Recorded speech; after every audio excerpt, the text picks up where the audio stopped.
നമ്മൾ കറികൾക്ക് കടുക് വറുക്കാനൊക്കെ ഉപയോഗിക്കുമല്ലോ എപ്പോഴും. നമ്മൾ ആഹാരത്തിനൊരു എപ്പോഴും വേണ്ട ഒരു സാധനമാണ് കടുക്. അപ്പോൾ അതിൻ്റെ ഗുണങ്ങളും വളരെ ഏറെ തന്നെയാണ്.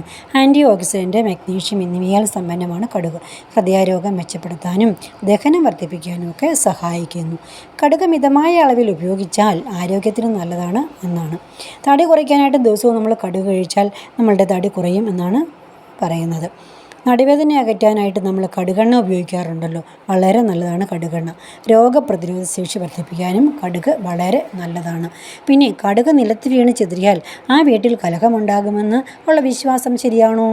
എന്താണ് നിങ്ങളുടെ അഭിപ്രായം? ശരിയാണെന്നാണ് എൻ്റെ അഭിപ്രായം. കാരണം വളരെ ചെറിയൊരു വസ്തുവാണ് കടുക് എന്ന് പറയുന്നത്. അത് തറയിൽ വീണ് പോയാൽ നമുക്കത് പെറുക്കിയെടുക്കുക, അത് ശേഖരിക്കുക എന്നുള്ള കാര്യം വളരെ ബുദ്ധിമുട്ടുള്ളതാണ്. അപ്പോൾ അതുകൊണ്ടാണ് അത് താഴെ ഇടുന്ന ആളോട് നമ്മൾ വഴക്ക് പറയുന്നത്. നമ്മൾ പണ്ടൊക്കെ അമ്മയുടെ കയ്യിൽ നിന്നും വഴക്ക് കിട്ടാറുണ്ടായിരുന്നു. സ്വാഭാവികമായിട്ടും ശരിയാണ്, കടുക് നിലത്ത് വീണാൽ അത് പെറുക്കിയെടുക്കാൻ പറ്റത്തില്ല. അപ്പം വളരെ ശ്രദ്ധാപൂർവം തന്നെ കൈകാര്യം ചെയ്യേണ്ട ഒരു വസ്തുവാണ് കടുക്. അത് നിലത്ത് പോകാതിരിക്കാൻ നമ്മൾ വളരെയധികം ശ്രദ്ധിക്കണം.